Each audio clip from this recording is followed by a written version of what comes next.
Sementara itu, 377 calon panitia pengawas pemilihan umum kecamatan di Kabupaten Ogan Komering Ulu Timur atau OKUT mengikuti tes tertulis secara online dengan menggunakan sistem gugur.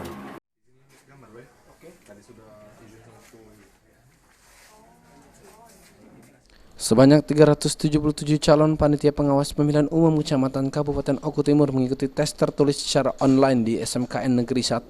Para peserta yang ikut tes secara online ini terpusat ke Bawaslu RI, sehingga penilaian dilakukan langsung oleh pusat dengan sistem gugur.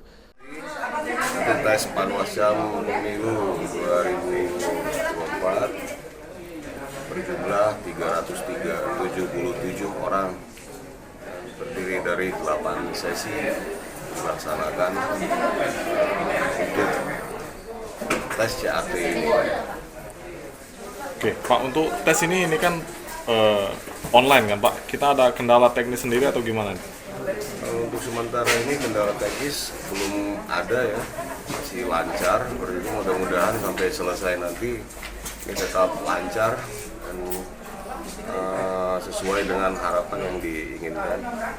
Oke, Pak, ini kan sebelumnya peserta hari ini sudah lulus seleksi administrasi ini, Pak. Nah, untuk yang gugur kemarin itu rata-rata seperti apa, Pak? Sehingga mereka tidak lulus administrasi ini. Yang pertama terkait usia yang belum masuk dalam syarat daftar.